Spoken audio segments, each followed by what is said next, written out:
الحمدللہ رب العالمین والصلاة والسلام علی رسولہ الکریم اما بعد فاعوذ باللہ من الشیطان الرجیم بسم اللہ الرحمن الرحیم صاد والقرآن ذی الذکر بل الذین کفروا فی عزت وشقاق صدق اللہ العظیم رب اشرح لی صدری ویسر لی امری واحلل عقدۃ من لسانی یفقہوا قولی۔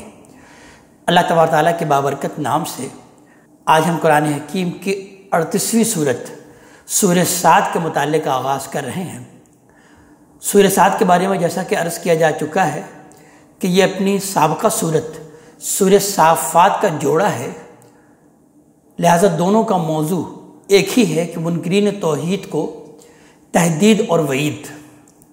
لیکن اس صورت سورہ صاد میں یہ حقیقت خاص طور پر واضح فرمائی گئی ہے کہ قرآن قریش کے لیے ایک عظیم یاد دہانی تذکیر ہے، لیکن یہ قریش محض اپنے کبر اور غرور اور شرک پرستی کے جوش و جنون میں اس کی مخالفت کر رہے ہیں اور اس انجام سے بالکل بے پرواہ ہیں جس سے قرآن ان کو آگاہ کر رہا ہے۔ یہ اس انجام کو دیکھ کر اس پر ایمان لائیں گے، لیکن اس وقت ایمان بالکل بے سود ہوگا۔ لہذا یہ متعلق آغاز کرتے ہیں، ارشاد ہوتا ہے صاد، یہ سورہ صاد ہے، والقرآن ذی الذکر، قرآن گواہی دیتا ہے، قرآن کی قسم جو کہ سراسر یاد دہانی ہے۔ قرآن فی الواقع سراسر یاد دہانی ہے، یہ انسان کو وہ حقائق یاد دلاتا ہے جو اس کی فطرت میں اللہ تبارک تعالیٰ نے ودیت کی ہیں اور جن کا علم وہ اپنے ساتھ لے کر دنیا میں آیا ہے۔ پھر آگے یہ جو قسم کھائی گئی ہے اس کا مقسم علیہ اللہ تبارک تعالیٰ نے بیان نہیں کیا، لیکن یہ محذوف ہے کہ ان کے پاس اب کوئی دلیل نہیں ہے، اس لیے آگے ارشاد ہو رہا ہے کہ بل الذین کفروا فی عزت وشقاق، بلکہ یہ منکرین، یہ کافر سخت تکبر اور زدم زدہ میں مبتلا ہیں۔ ان کا خیال ہے کہ ان کے لیے عذاب کہاں سے آئے گا۔ اللہ تبارک تعالیٰ آگے اس لیے بیان فرما رہے ہیں کہ کم اہلکنا من قبلہم من قرن، ان سے پہلے ہم نے کتنی ہی قومیں ہلاک کر دیں، فنادوا ولات حین مناس، تو انہوں نے ہائے پکار کی کہ اپنے آپ کو بچا لے، مگر وہ بچنے کا وقت نہیں تھا۔ وَأَجِبُوا أَن جَاءَهُم مُنذِرٌ مِّنْهُمْ، انہیں تعجب ہے کہ ان کے پاس ایک منذر، ایک خبردار کرنے والا انہی میں سے آ گیا ہے، یعنی انہی جیسا ایک انسان ہے اور انہیں اللہ کی طرف سے خبردار کرنے کے لیے یہ اٹھ کھڑا ہوا ہے۔ اس کے لیے تو اللہ اگر بھیجتا تو کسی ما فوق البشر ہستی کو بھیجتا، ہمارے جیسے ایک انسان اس کام کے لیے کس طرح بھیجا جا سکتا ہے، یعنی یہ ان کا اعتراض تھا۔ اس لیے انہوں نے کہا وقال الکافرون ھذا ساحر کذاب، اور ان کافروں نے کہا، ان منکروں نے کہا کہ یہ ساحر ہے، سخت جھوٹا ہے، یعنی ہرگز یہ کوئی پیغمبر نہیں ہے بلکہ کلام کا جادوگر ہے اور اپنی جادو بیانی سے لوگوں کو مسحور کر رہا ہے۔ اجعل آلہۃ الہ واحدہ، کیا اس نے اتنے خداؤں کو ایک خدا بنا دیا ہے؟ ان ھذا لشیء عجاب، یہ تو بڑی ہی عجیب بات ہے۔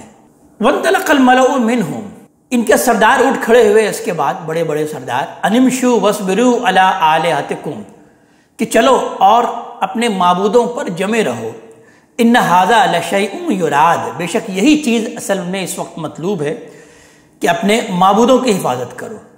ما سمعنا بہذا فی الملۃ الآخرہ، ہم نے یہ بات اس آخری ملت میں تو کبھی سنی نہیں، یعنی یہ بات کہ اللہ ایک ہے، اور جیسے یہ شخص ہمارے بزرگ ابراہیم اور اسماعیل علیہ السلام کی طرف منسوب کر کے یہ شخص کہہ رہے ہیں محمد صلی اللہ علیہ وسلم، ہم نے یہ اپنے قریب کے لوگوں میں تو کبھی نہیں سنی۔ یہ اگر غور کیجئے تو یہ وہی استدلال ہے جو ہر زمانے میں اور آج کے زمانے میں بھی لوگ اسی طرح پیش کرتے ہیں۔ ان ھذا الا اختلاق، کچھ نہیں، یہ اس کی گھڑی ہوئی بات ہے، یعنی یہ ان کے سردار نبی کریم صلی اللہ علیہ وسلم کے بارے میں بیان فرما رہے ہیں۔ اَنزل علیہ الذکر من بیننا، کیا یہ یاد دہانی ہم میں سے اسی پر نازل کی گئی ہے؟ بل ہم فی شک من ذکری، نہیں، یہ باتیں کچھ نہیں، بلکہ یہ میری یاد دہانی کی طرف سے شک میں ہے۔ بل لما یذوقوا عذاب، بلکہ اصل بات یہ ہے کہ انہوں نے اب تک میرے عذاب کا مزہ ہی نہیں چکھا۔ مطلب یہ ہے کہ یہ تمام ضد اور غرور صرف اس لیے ہے کہ ابھی انہیں یقین نہیں ہوا کہ جس عذاب سے انہیں خبردار کیا جا رہا ہے وہ فی الواقع آنے والا ہے۔ یہ جب تک اپنے آنکھوں سے نہ دیکھ لیں اس وقت تک یہ کسی چیز کو ماننے والے نہیں ہیں۔ اور مزید یہ کہ اپنے یہ سوا کسی کو ہماری عنایتوں کا حقدار بھی نہیں سمجھتے۔ اس لیے اللہ تعالیٰ آگے بیان فرما رہا ہے آیت نمبر 9 میں کہ ام عندہم خزائن رحمت ربک العزیز الوہاب، کیا آپ کے رب عزیز اور وہاب کی رحمت کے خزانے انہی کی تحویل میں ہیں؟ ام لہم ملک السماوات والارض وما بینہما، یا زمین اور آسمان اور ان کے درمیان کی سب چیزوں کی بادشاہی انہی کے اختیار میں ہے؟ اگر یہی بات ہے تو فلیرتقوا فی الاسباب، تو آسمانوں میں چڑھ جائیں اور اس کی رحمت کو روک دیں جو اللہ تعالیٰ کی رحمت اس دنیا میں برس رہی ہے۔ جند ما ہنالک محذوب من الاحزاب، لشکروں میں سے کوئی بڑے سے بڑا لشکر بھی اللہ کے مقابلے میں اٹھے گا تو وہیں شکست کھا کر رہے گا۔ کذبت قبلہم قوم نوح وعاد وفرعون ذو الاوتاد، ان سے پہلے بھی نوح کی قوم اور عاد اور میخوں والوں نے، میخوں والا فرعون بھی جھٹلا چکے ہیں۔ یہاں ذو الاوتاد سے مراد در حقیقت فرعون کی کثیر فوجوں کی طرف اشارہ ہے جو خیموں میں رہتی تھی، اور عربی میں میخوں سے خیموں کی ہی تعبیر کی جاتی ہے۔ اور پھر مزید قوموں کی طرف اشارہ کیا جا رہا ہے کہ وہ سمود و قوم لوط و اصحاب الایکا، اور سمود اور قوم لوط اور ایکا والے، مدین والوں کی طرف اشارہ ہے۔ ایکا عربی زبان میں جنگل کو کہتے ہیں، اور معلوم ہوتا ہے کہ مدین کے پاس کوئی بڑا جنگل تھا جس کی بنا پر یہ نام انہیں دیا گیا۔ اولئک الاحزاب، یہ گروہ تھے، یعنی یہ سب کے سب وہ گروہ تھے جنہوں نے اسی طرح شکست کھائی، اپنے نبی اور رسول کا انکار کیا تو ان پر اللہ تعالیٰ کا عذاب ہوا اور یہ شکست کھا گئے۔ ان کل الا کذب الرسل، ان میں سے ہر ایک نے میرے رسولوں کو جھٹلایا، فحق عقاب، تو میرا عذاب ان پر نازل ہو کے رہا۔ وما ينظر هؤلاء الا صيحة واحدہ، یہ بھی ایک ڈانٹ ہی کے منتظر ہیں، ما لها من فواق، جس کے بعد کوئی ڈھیل نہیں ہے، یعنی مزید مہلت کی گنجائش نہیں ہے۔ وقالوا ربنا اجل لنا قطنا قبل یوم الحساب، یہ تو کہہ چکے ہیں کہ اے ہمارے رب، ہمارا حساب تو روز حساب سے پہلے ہی ہم کو چکا دے۔ مطلب یہ ہے کہ جس روز حساب سے یہ ہمیں ڈرا رہے ہیں محمد صلی اللہ علیہ وسلم، وہ پہلے ہی آ جائے تاکہ فیصلہ ہو جائے کہ یہ شخص سچا ہے یا محض دھوس دے رہے ہیں یہ ہیں محمد صلی اللہ علیہ وسلم۔ اپنے اوپر کسی عذاب کا اندیشہ در حقیقت وہ رکھتے نہیں تھے، اس لیے ان کی رونت اور استکبار کی وجہ سے وہ اس طرح کی باتیں جو ہے وہ کہہ گزرتے تھے۔ اللہ تعالیٰ نبی کریم صلی اللہ علیہ وسلم کو مخاطب کر کے کہہ رہے ہیں کہ اصبر علی ما یقولون، یہ جو کچھ کہتے ہیں اس پر آپ صبر کریں۔ وذکر عبدنا داؤد ذی الایید، اور ذکر کریں ہمارے بندے داؤد علیہ السلام کا جو بڑے قوت کے مالک تھے، اس لیے کہ خود بھی ان کے حلم اور تحمل سے تسلی حاصل کریں اور اپنے مخاطبین کو بھی توجہ دلائیں کہ ان سے کہیں بڑھ کر قوت اور شوکت اور دولت اور حشمت کے مالک ہونے کے باوجود وہ حضرت داؤد علیہ السلام کسی غرور اور تکبر میں مبتلا نہیں ہوئے۔ یہ اس لیے فرمایا کہ داؤد علیہ السلام اللہ کے پیغمبر بھی تھے اور بنی اسرائیل کے عظیم بادشاہ بھی۔ انہ اواب، حقیقت یہ ہے کہ وہ بڑے ہی رجوع کرنے والے تھے۔ ان سخرنا الجبال معہ، ہم نے ان کے ساتھ پہاڑوں کو مسخر کر دیا تھا۔ یسبحن بالعشی والاشراق، کہ صبح اور شام ان کے ساتھ تسبیح کرتے تھے یہ پہاڑ۔ والطیر محشورا، اور پرندوں کو بھی جھنڈ کے جھنڈ، یعنی اپنے خاص لہن میں جب وہ زبور کے منظوم نغمے چھیڑتے تو دشت اور جبل، چرند اور پرند سب ان کے ہمنوا ہو کر ان کے شریک بن جاتے تھے۔ قرآن نے دوسرے مقامات پر اس کی وضاحت فرمائی ہے کہ اس کائنات میں ہر چیز اللہ تبارک تعالیٰ کی تسبیح کر رہی ہے، لیکن انسان اس کو سمجھنے سے قاصر ہے۔ لیکن حضرت داؤد علیہ السلام کا معاملہ یہ نہیں تھا۔ اللہ تعالیٰ نے جس طرح انہیں پہاڑوں کو موم کر دینے والا اور پرندوں کو جذب کر لینے والا سوز اور لہن عطا کیا تھا، اسی طرح ان کو وہ کان بھی اللہ تعالیٰ نے عطا فرمایا تھا کہ وہ ان کی تسبیح اور مناجات کو سمجھ سکیں۔ کل لہو اواب، سب اللہ تعالیٰ کی طرف رجوع کرنے والے تھے۔ وشددنا ملکہ، ہم نے ان کی سلطنت مضبوط کر دی تھی۔ وآتیناہ الحکمہ، ان کو حکمت عطا کی تھی۔ وفصل الخطاب، اور نزاعت کا فیصلہ کرنے کی صلاحیت اللہ تعالیٰ نے ان کو بخشی تھی۔ تو اللہ تعالیٰ اس بات کو بیان فرما رہے ہیں کہ اور نزاعت نے فیصلہ کن بات کہنے کی صلاحیت عطا کی تھی۔ وَهَلْ أَتَاكَ نَبَأُ الْخَصْمِ، آپ کو ان لوگوں کی خبر پہنچی جو مقدمہ لے کر آئے تھے۔ اس تصور المحراب، جب وہ دیوار پھاند کر ان کی محراب میں داخل ہو گئے، یعنی داؤد علیہ السلام کی خلوت گاہ میں داخل ہو گئے.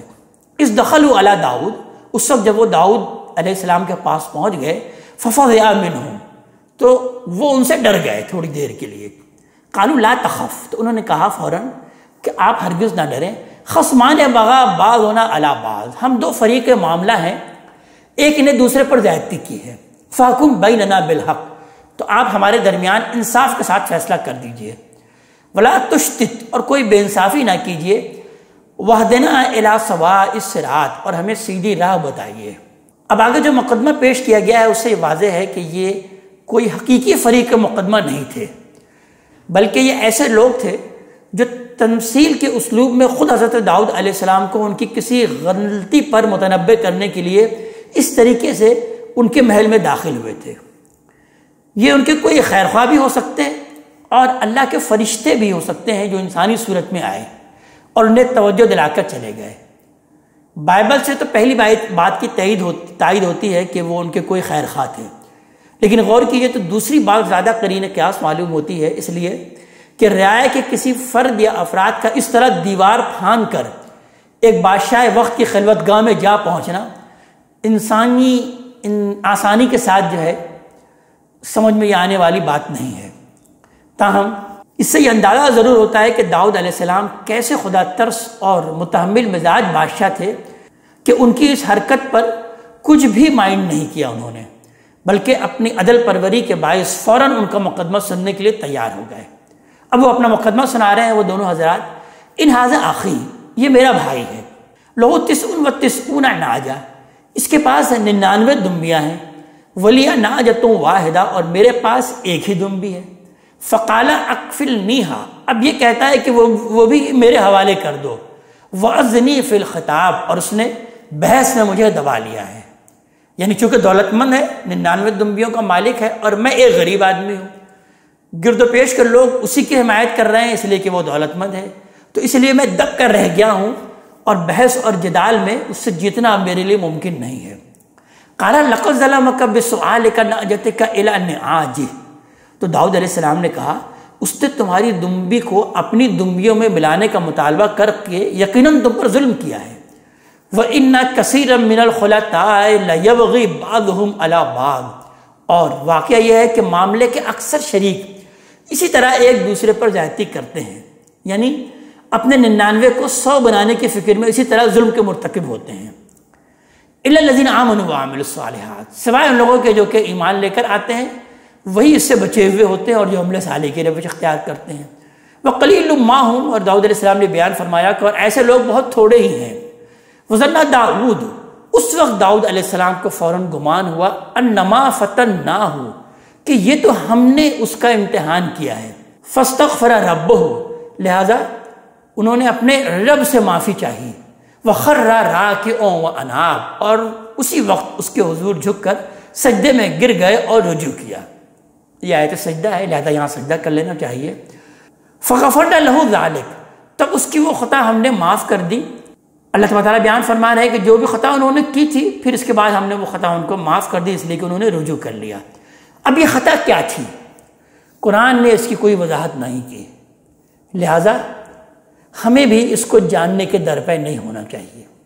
ان کے سامنے مقدمہ جس تمثیل کی صورت میں رکھا گیا ہے اس کی روشنی میں زیادہ سے زیادہ جو بات کہی جا سکتی ہے وہ یہ ہے کہ بادشاہ کی حیثیت سے کسی شخصی یا اجتماعی ضرورت کے لیے کسی دوسرے کی ملکیت سے فائدہ حاصل کرنے کی کوئی خواہش غالباً ان کے دل میں پیدا ہوئی یا ان کی طرف سے اس کا اظہار ہوا، اور اللہ تعالیٰ نے تنبیہ کی ان کو یہ صورت پیدا کر دی. وَإِنَّ لَهُ عِندَنَا لَزُلْفَىٰ وَحُسْنَ مَآبٍ، اور ان کے لیے یقیناً ہمارے پاس تقرب کا خاص مقام اور اچھا انجام ہے.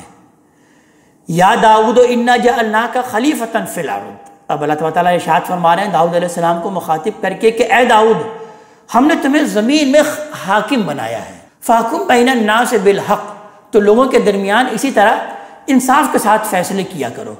ولا تتبع الہوا، اور اپنی خواہش کے پیچھے نہ چلو. فیضلک عن سبیل اللہ، کہ وہ تمہیں اللہ کی راہ سے بھٹکا دے یہ تمہاری خواہشات. ان الذین یضلون عن سبیل اللہ، جو لوگ اللہ کے راہ سے بھٹکتے ہیں، لہم عذاب شدید، ان کے لیے یقیناً سخت سزا ہے، بما نسوا یوم الحساب، اس لیے کہ انہوں نے روز حساب کو بھلا دیا۔ لیکن اللہ تعالیٰ بیان فرما رہے ہیں کہ یہ روز حساب جو ہے وہ تو آ کر رہے گا، اس لیے کہ وما خلقنا السماء والارض وما بینہما باطلا، کہ زمین اور آسمان اور ان کے درمیان کی چیزوں کو ہم نے بیکار، اب باطل نہیں بنایا۔ اور یہ دلیل در حقیقت بیان فرمائی ہے کہ اگر حساب کا دن نہ آئے تو اس کے صاف معنی یہ ہوں گے کہ یہ دنیا ایک باطل کارخانہ ہے، اس میں کوئی حکمت اور کوئی مقصد نہیں ہے، اور اس کا خالق ایک کھلنڈرا ہے جس نے اپنے دل بہلانے کے لیے یہ دنیا بنا دی ہے، جس میں حق اور باطل اور خیر و شر میں سرے سے کوئی امتیاز ہی نہیں ہے۔ اس طرح کی بات ظاہر ہے کہ وہی لوگ کر سکتے ہیں جو فیصلہ کر بیٹھے ہوں کہ ہر چیز کو مان لیں گے لیکن آخرت کو کسی حال میں نہیں مانیں گے، اگرچہ اس کے دلائل کیسے ہی ناقابل تردید کیوں نہ ہوں۔ ذَلِكَ ظَنُّ الَّذِينَ كَفَرُوا، یہ ان لوگوں کا گمان ہے جو انکار پر اڑ گئے ہیں۔ فَوَيْلٌ لِّلَّذِينَ كَفَرُوا مِنَ النَّارِ، تو ان منکروں کے لیے جہنم کی ہلاکت ہے۔ أَمْ نَجْعَلُ الَّذِينَ آمَنُوا وَعَمِلُوا الصَّالِحَاتِ، کیا ہم ان لوگوں کو جو ایمان لائے اور انہوں نے اچھے عمل کیے، کالمفسدین فی الارض، ان جیسا کر دیں گے جو زمین میں فساد کرنے والے ہیں؟ ام نجعل المتقین کالفجار، یا اللہ سے ڈرنے والوں کو اس کے نافرمانوں جیسا کر دیں گے؟ ہرگز نہیں۔ یہ قرآن اسی حقیقت کی یاد دہانی کراتا ہے، اس لیے آگے قرآن کی تعریف اللہ تعالیٰ بیان فرما رہے ہیں کہ اس کو ہم نے کیوں نازل کیا۔ کتاب انزلناہ الیک مبارک، یہ ایک بابرکت کتاب ہے جو ہم نے اے پیغمبر آپ کی طرف نازل کی ہے، لیدبروا آیاتہ، اس لیے کہ لوگ اس کی آیتوں پر غور کریں، وَلَيَتَذَكَّرَ أُولُو الْأَلْبَابِ، اور اس لیے کہ عقل والے اس سے یاد دہانی حاصل کریں۔ وَوَهَبْنَا لِدَاؤُدَ سُلَيْمَانَ، اور داؤد کو ہم نے سلیمان جیسا بیٹا عطا کیا علیہم السلام۔ یہ ذکر جس طرح سے ہوا ہے اس سے معلوم ہوتا ہے کہ داؤد علیہ السلام کو وہ اللہ کی طرف سے ان کے حسن عمل کے صلے میں انعام کے طور پر دیے گئے تھے۔ سلیمان علیہ السلام کا زمانہ سلطنت 965 قبل مسیح سے لے کر 926 قبل مسیح تک کا بتایا جاتا ہے۔ نعم العبد، کیا ہی وہ خوب بندے تھے حضرت سلمان علیہ السلام، یعنی سلمان علیہ السلام کی کمال عبدیت پر یہ خود ان کے رب کی شہادت ہے۔ اس کے بعد وہ کیا چیز ہے جس کی کوئی بندہ مومن اس دنیا میں تمنا کر سکتا ہے؟ انہ اواب، کچھ شک نہیں کہ وہ رجوع کرنے والے تھے، وہ اللہ تعالیٰ کی طرف بڑے ہی پلٹنے والے تھے، رجوع کرنے والے تھے۔ اور یہی صفت ہم نے ابھی دیکھا کہ داؤد علیہ السلام کے لیے بھی بیان ہو چکی ہے۔ اس سے معلوم ہوا کہ اس صفت میں گویا وہ جلیل القدر باپ کا ہو بہو عکس تھے۔ عبدیت کا اصلی جمال دیکھا جائے تو اوابیت ہے، یعنی رجوع کرنا، یعنی بندے کا دل ہر وقت اللہ کی طرف متوجہ رہے، اور اگر کبھی کسی سبب سے ذرا بھی غفلت ہو جائے تو اس طرح ٹوٹ کر اپنے رب کی طرف گرے کہ برسوں کی منزلیں منٹوں میں طے کر لے۔ اللہ تعالیٰ کو اپنے بندے کی یہی ادا سب سے زیادہ پسند ہے۔ گناہ سے آدمی جتنا کھوتا ہے اس سے کہیں زیادہ وہ اس سے پا لیتا ہے اگر وہ سچے دل سے گناہ کے بعد توبہ کر لیتا ہے۔ اور یہاں جس طرح حضرت داؤد علیہ السلام کی اوابیت کو مثال سے نمایاں کیا گیا ہے، اسی طرح ابھی حضرت سلمان علیہ السلام کی اوابیت کی مثال اب آگے بیان ہو رہی ہے اگلی آیت میں کہ اذ عرض علیہ بالعشی الصافنات الجیاد، یاد کرو کہ جب خاصے کے اصیل اور عمدہ گھوڑے شام کے وقت ان کے ملاحظے کے لیے پیش کیے گئے اور ان کو دیکھنے میں وہ ایسے محو ہو گئے کہ ان کی نماز جاتی رہی۔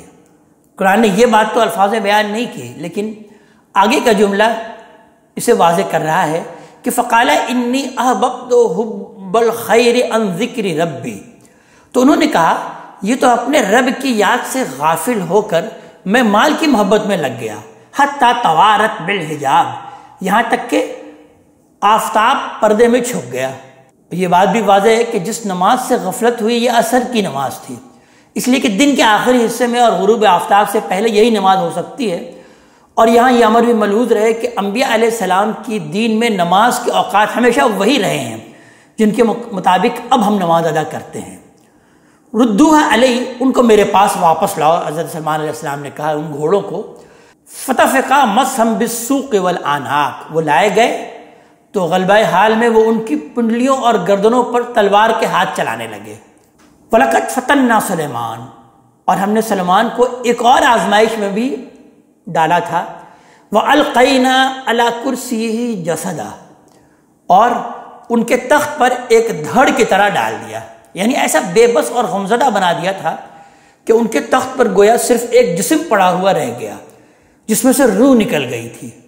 یہ ان حالات کی طرف اشارہ ہے جب دشمنوں نے حملہ کر کے ان کے بیشتر علاقے چھین لیے اور باقی مقامات پر بھی ایسی گڑبڑ پھیلا دی تھی کہ نظم حکومت بالکل درہم برہم ہو کر رہ گیا تھا۔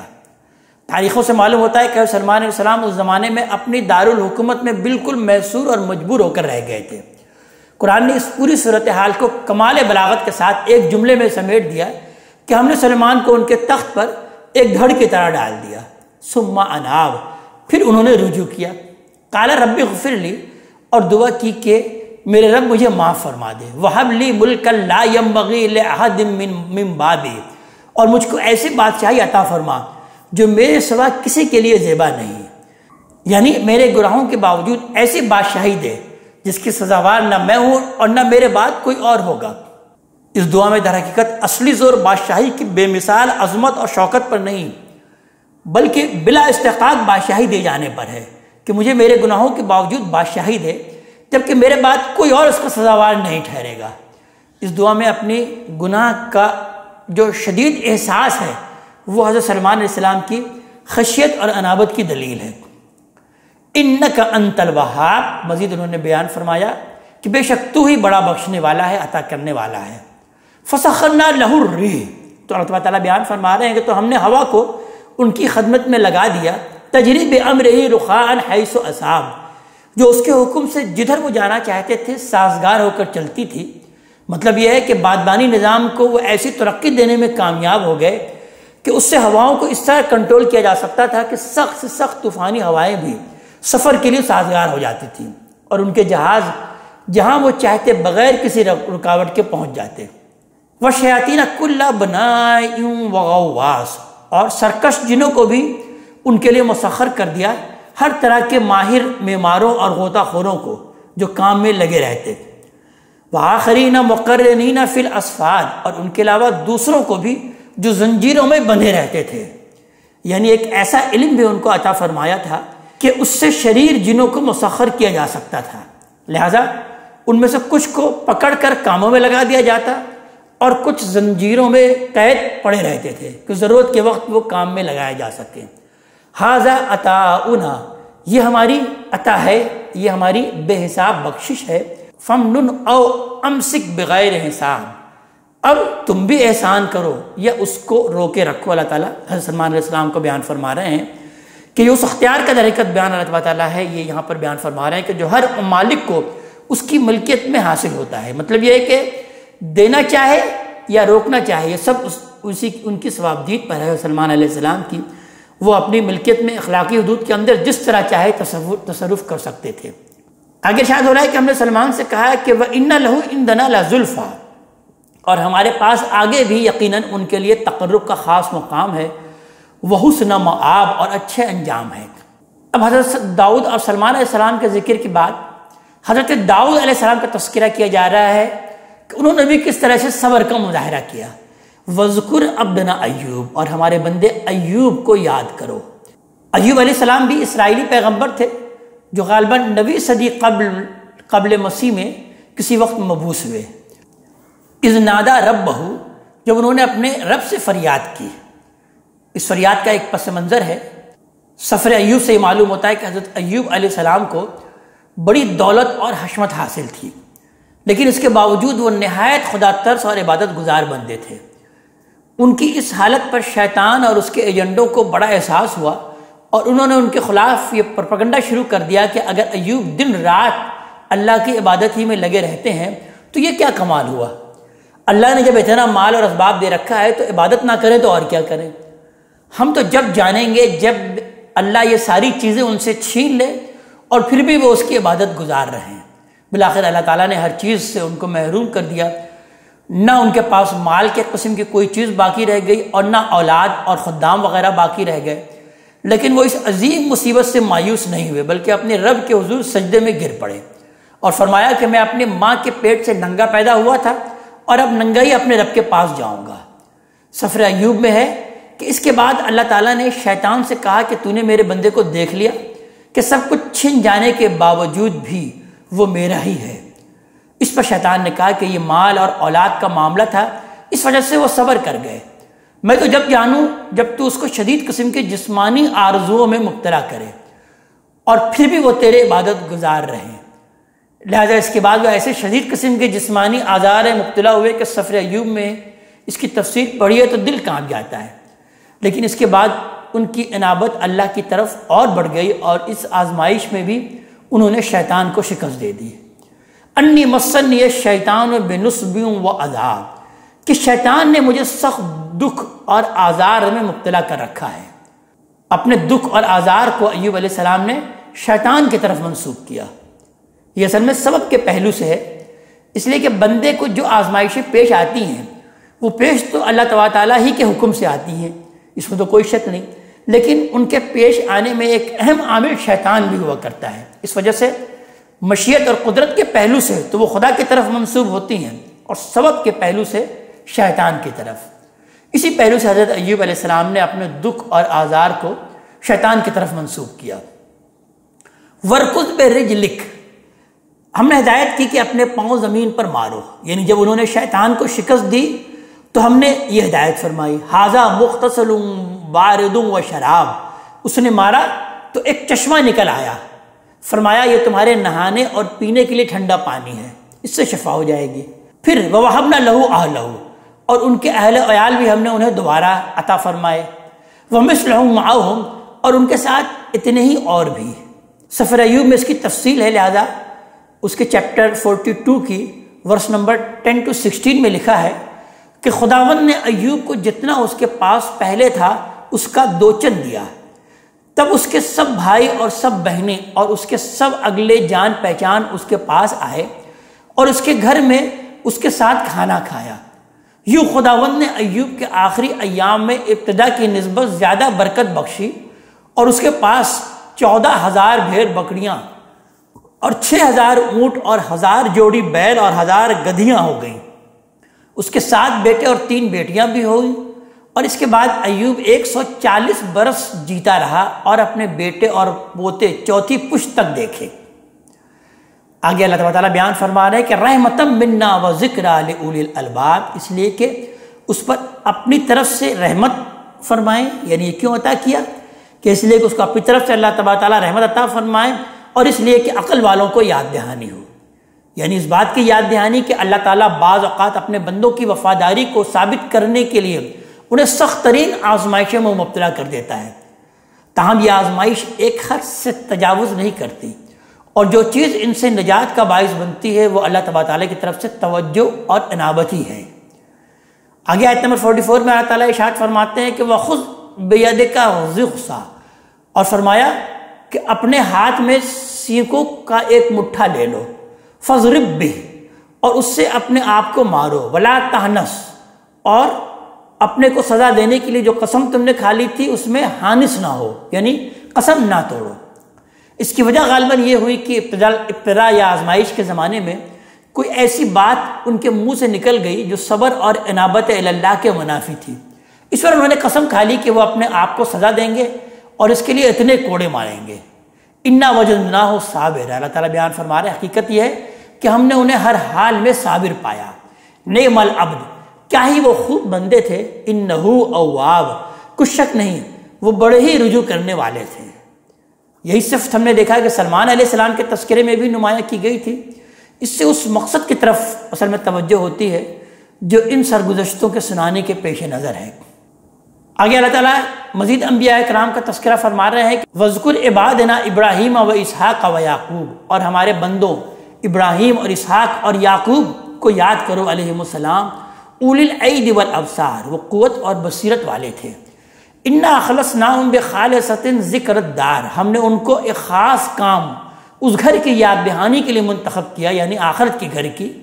انبیاء علیہ السلام اصلاً اسی آخرت ہی کی منادی کے لیے مبعوث ہوتے ہیں۔ وَإِنَّهُمْ عِنْدَنَا لَمِنَ الْمُصْطَفَيْنَ الْأَخْيَارِ، اور یقیناً وہ ہمارے ہاں برگزیدہ اور نیک بندوں میں سے تھے۔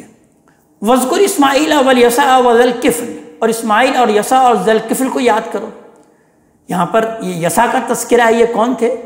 اس سے ملتے جلتے نام کہ جن 2 پیغمبروں کا ذکر بائبل میں ہوا ہے ان میں سے ایک الیشع قرآن میں تلفظ سے قریب تر ہے۔ ان کا زمانہ 713 قبل مسیح بتایا جاتا ہے۔ یہ دریائے اردن کے کنارے ایک مقام ابیل مہولہ کے رہنے والے تھے۔ اور دوسرے یسعیاہ جن کا زمانہ 620 قبل مسیح بتایا گیا، ان کی سرگزشت حیات معلوم نہیں ہے، تاہم اتنی بات واضح ہے کہ یہ بھی ان پیغمبروں میں سے ہے جن کا امتیازی وصف صبر تھا۔ وَكُلٌّ مِّنَ الْأَخْيَارِ، یہ سب کے سب بھی اخیار میں سے تھے۔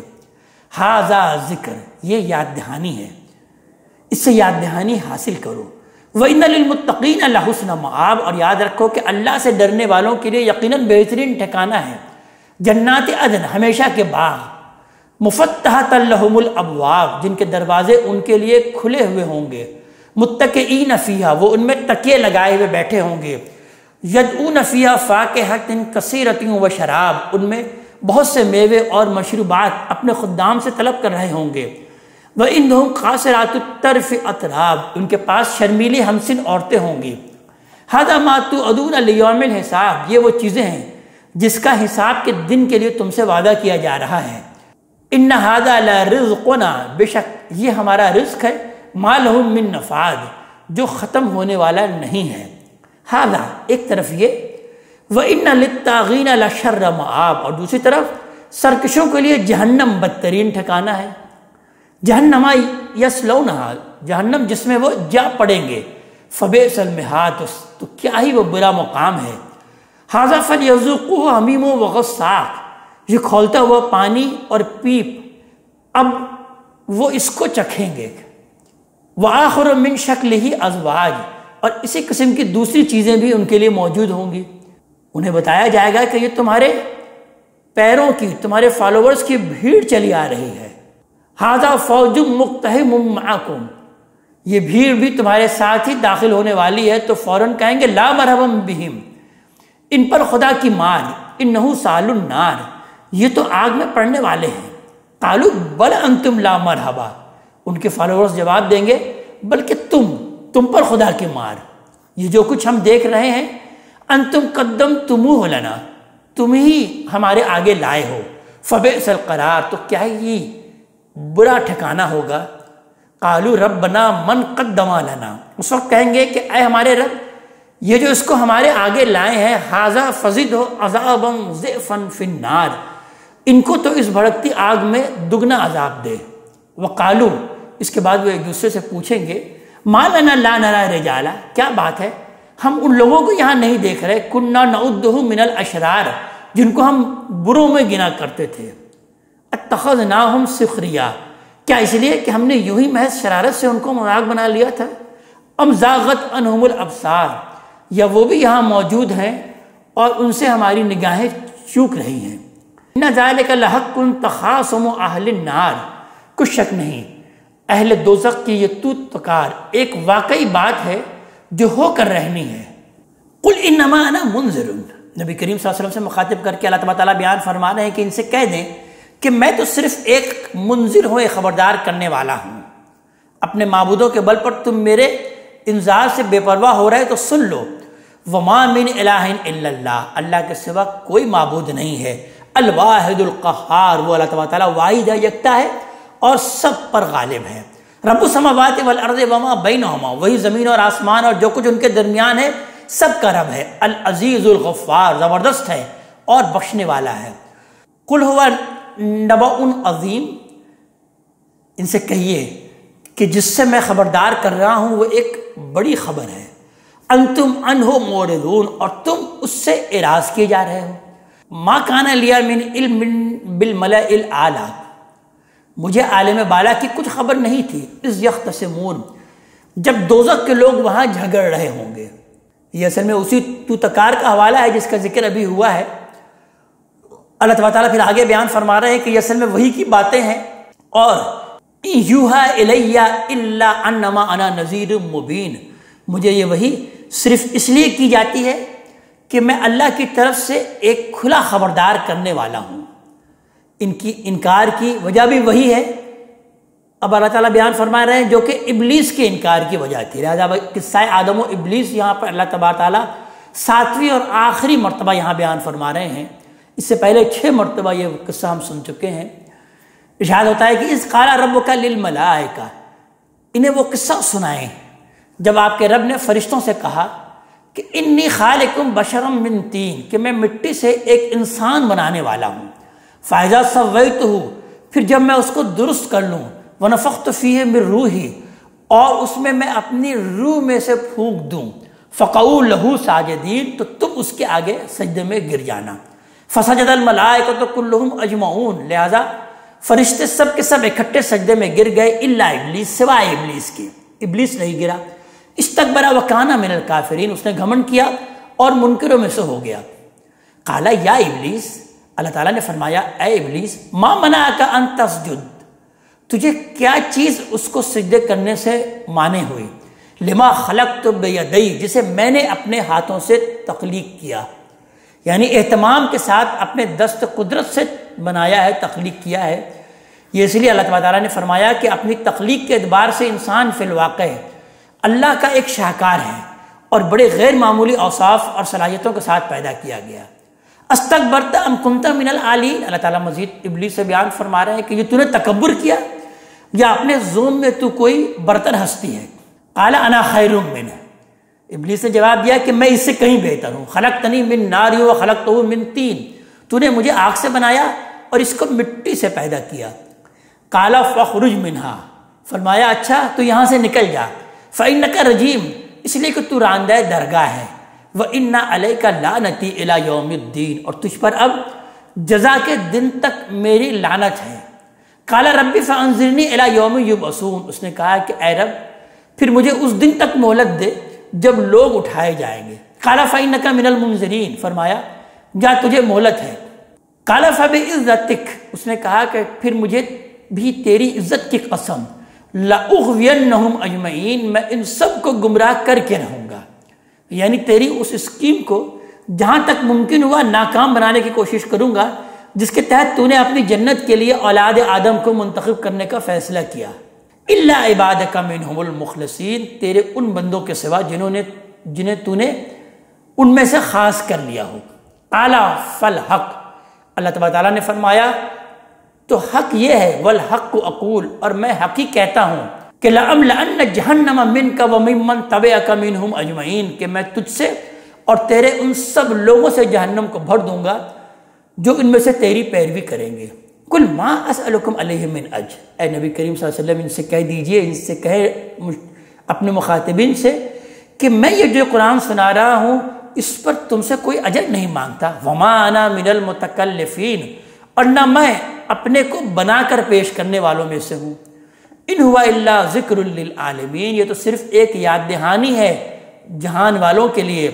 ولا تعلمن نبأہ بعد حین، اور یقین رکھو کہ جو خبر یہ دے رہا ہے یہ قرآن حکیم، اس کی حقیقت تم کو تھوڑی دیر کے بعد معلوم ہو جائے گی۔